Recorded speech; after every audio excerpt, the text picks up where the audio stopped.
Stonehenge. Focus question. What makes Stonehenge a popular landmark and why does it deserve special recognition and protection? An ancient sacred site. Giants, wizards, and space aliens have all been considered potential builders of Stonehenge.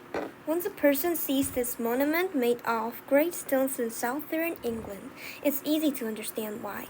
The size and weight of these slabs make it seem impossible for human hands to have built Stonehenge without the power of modern machinery.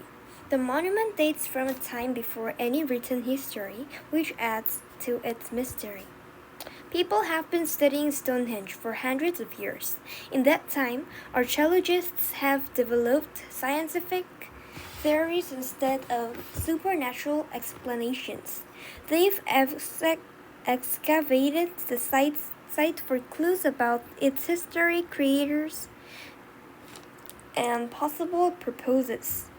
Their research have revealed that the monument is about 5,000 years old, much older than originally thought.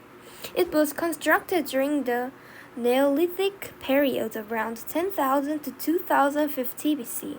This was a time before the people living in the area invented the wheel or knew how to make metal tools and weapons. Archaeologists believe that the construction of Stonehenge began about 3000 BC. Generations of people continued working on it for more than 1,000 years. As archaeologists continued to excavate and research, they make new and revealing discoveries.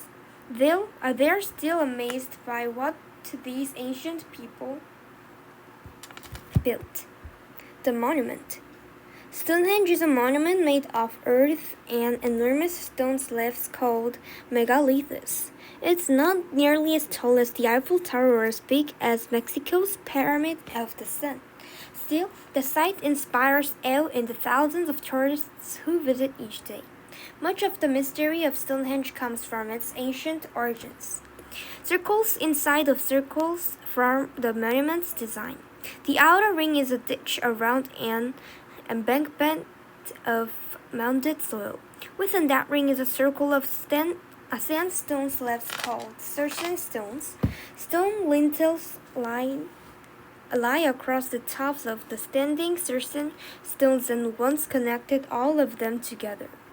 Inside the ring of Circin stones is another group of standing Circin stones, set in a horseshoe shape. These are trilithons, square arches formed of two standing stones and a lintel places across them. They range between 6.7 meters, 22 feet, and 9 meters, 29.5 feet tall.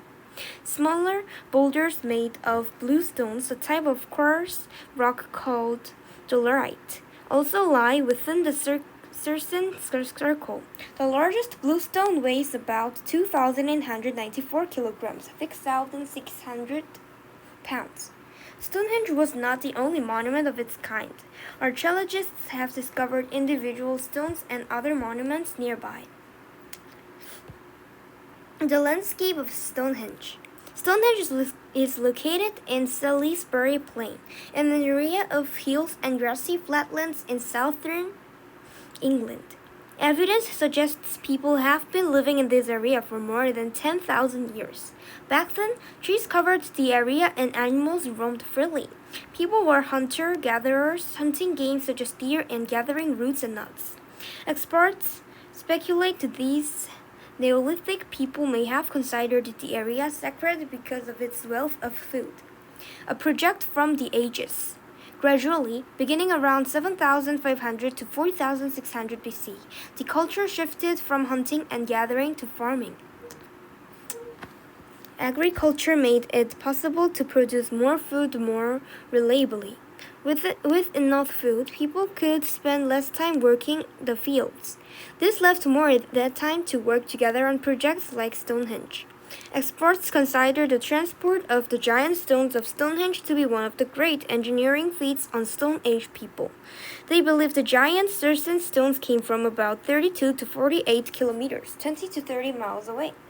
How did the builders transport these enormous stone slabs in a time before wheels or wagons? Teams of researchers have conducted experiments to evaluate different theories. They proved it was possible to transport the giant stones to the Stonehenge site using human skills and strengths. For a long time, the blue stones presented an even greater mystery than the Circen stones. No source for them has been found anywhere near Stonehenge. Researchers eventually discovered where they came from, a quarry in Wales more than 241 kilometers, 150 miles away. Lifting the standing stones must have presented a unique challenge. One method may have been to dig a pit under the base of each standing stone. Then wedges could have been used to raise the top end until the bottom dropped into the pit. Men might have used ropes to pull it carefully into a standing position. Placing the lintels was perhaps the biggest challenge. One possibility is that the builders constructed ramps of dirt and wood leading from the ground to the tops of the standing stones. Teams of workers could have used ropes to slide the lintel up the ramp and into the place to form the arch. Who were these master builders who developed such amazing engineering techniques? They didn't use writing and left behind few examples of art. Little is known about the languages they spoke or the religions they practiced.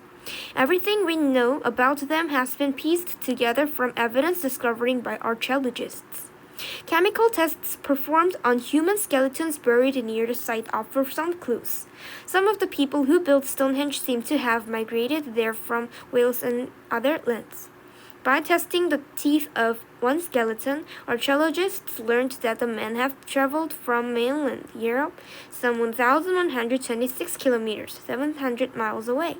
The discovery came as a shock to archaeologists. It suggests that the fame of Stonehenge may have stretched far in ancient times. Possible purposes of Stonehenge. People have been investigating Stonehenge for clues about its purpose for hundreds of years. It was built more than a mile from any human settlement and does not seem to have had many practical use as a shelter or marketplace. These details have led archaeologists to believe Stonehenge was a kind of religious temple. They also believe its religious and ceremonial purposes changed during its long history. Archaeologists think Stonehenge began as a burial site. They have excavated the remains of as many as 240 people near the monument. Many of the bodies were cremated, and some were buried with tools and jewelry. Stonehenge probably served as a ritual site too. Villagers may have paraded to it for special events such as the crowning of rulers or special days for honoring dead ancestors. Another popular theory about Stonehenge is that it was built with astronomy in mind. The giant stones are placed so that the sun shines through some of them at certain times of a year. It is especially noticeable during the solstices. The summer solstice marks the first day of summer, about June 21st, and winter solstice marks the first day of winter, about December 22nd.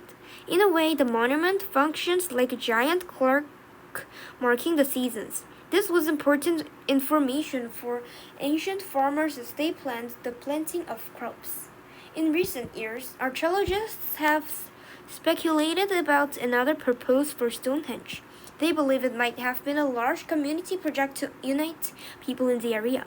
For 1,500 years, Stonehenge was an important center of activity that came to an end about 3,700 years ago. No one knows why. Visiting Stonehenge today. One of the most famous prehistoric landmarks in Europe, Stonehenge attracts more than 900,000 tourists each year. At one time, visitors could touch and climb on the giant stones, but now they are mostly off limits.